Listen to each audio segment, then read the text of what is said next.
اس وقت بلوچستان زرداری گلگت بلتستان میں، اور روزانہ وہاں پر وہ جلسے کر رہے ہیں، اور جو جلسے کر رہے ہیں اس میں وہ للکار رہے ہیں عمران خان صاحب کو، ان کی حکومت کو. اتنا مضبوط ایجنڈا، اتنا مضبوط بیانیہ موجود ہے اپوزیشن کے پاس کہ موجودہ حکومت نہ تو مہنگائی کو کنٹرول کر سکی، نہ مافیاز کو کنٹرول کر سکی، نہ ریفارم لا سکی، نہ وہ اپنے منشور پر عمل کر سکی. ٹوٹل فیلئر نظر آتا ہے. اس فیلئر کو کیش کرانے کا وقت تھا، اور آنے والے دنوں میں ہم سب جانتے ہیں حکومت خود کہہ سکتی ہے کہ گیس کا بحران کھڑا ہوا ہے، سردیاں ہوں گی، گیس کا بحران ہوگا، مہنگائی ہوگی. بہترین وقت تھا یہ اس ایجنڈے پر سیاست کرنے کا. تو پیپلز پارٹی اسی ایجنڈے مجھے سیاست کرتی نظر آ رہی ہے. نون لیگ نے جو ٹریک چینج کیا ہے، مجھے یہ لگتا ہے کہ اس سے پی ڈی ایم کی جو تحریک ہے اس کو نقصان کس کا پہنچا ہے اس کو.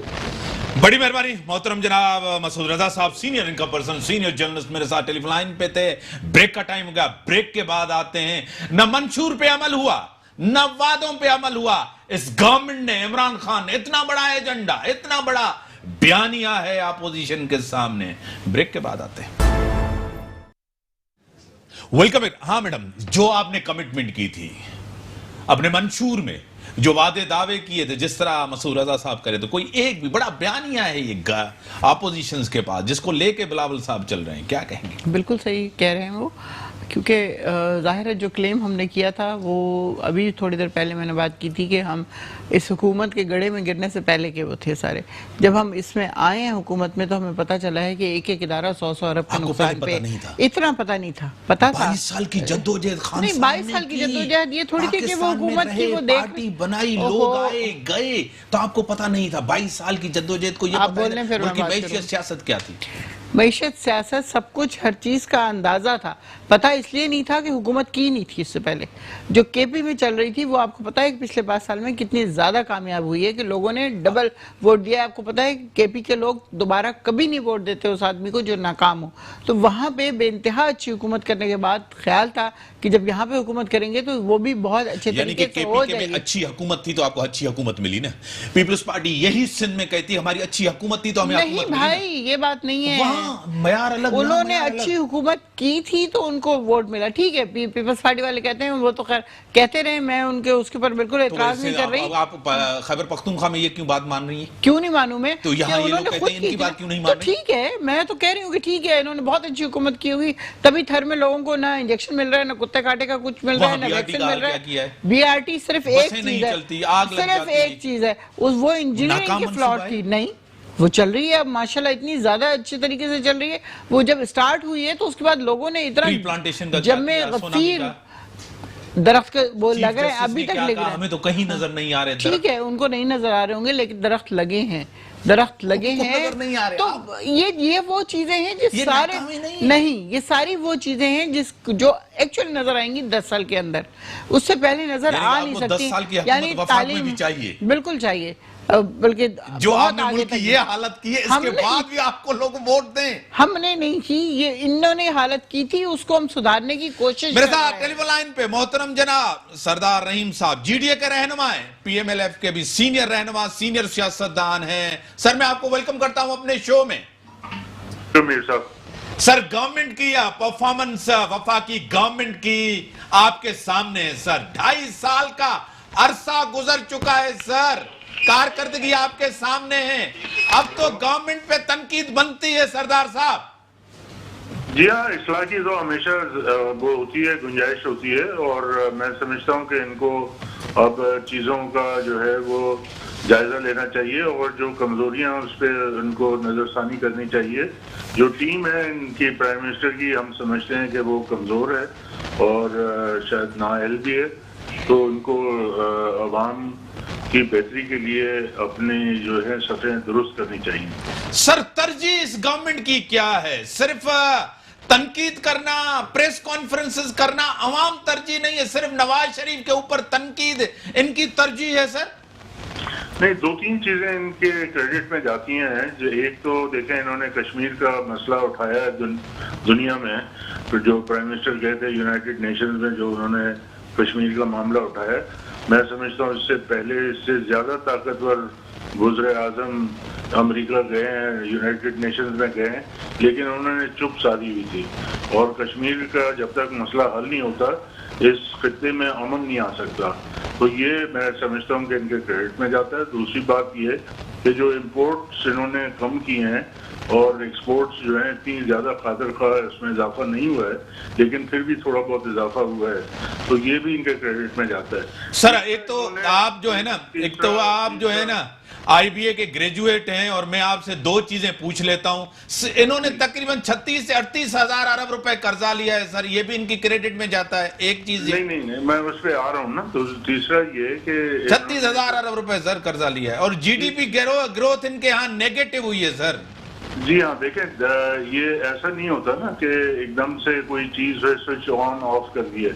اگر پچھلی مس مینجمنٹ ہوئی ہو, قرضے لیے ہوں اور جو اکانومی کو آپ نے گروی رکھوا ہے وہ, تو پھر ظاہر ہے اس کا اثر تو پھر اگلے دور میں ہوتا ہے نا.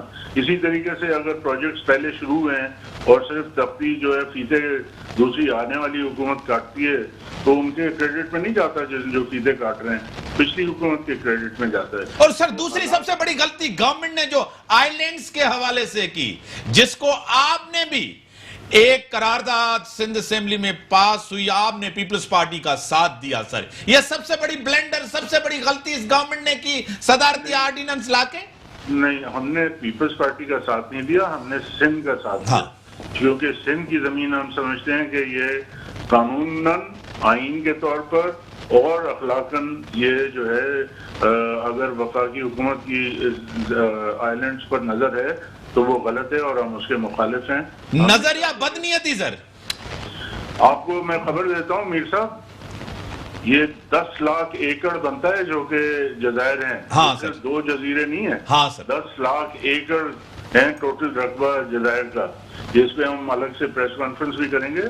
تو یہ جو ہے وہ پوری ایک سمجھیں کہ آکیوپائی کرنا چاہتے ہیں, قبضہ کرنا چاہ رہے ہیں, زمین پہ قبضہ کرنا چاہتے ہیں. تو جیسے فوج ایک گزرتی ہے نا دوسرے ملک پہ قبضہ کرتی ہے, اسی طریقے سے 10 لاکھ ایکڑ اگر سندھ کی زمین پر وہ ہتھیا لی جائے تو یہ تو ہم برداشت نہیں کریں گے. سر دوسری آپ ایک چیز کہیں کہ پی ڈی ایم کی تحریک, آپ اور ہم ڈسکشنز کرتے تھے کہ تحریک نہیں چلے گی, یہ ساتھ نہیں ہوں گے.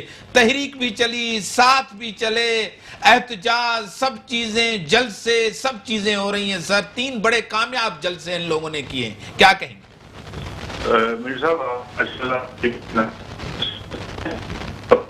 یہ سوال نواز شریف بوجھ پیپلز پارٹی اٹھا سکتی ہے؟ بیانیے کا تو بوجھ نہیں اٹھا سکتی.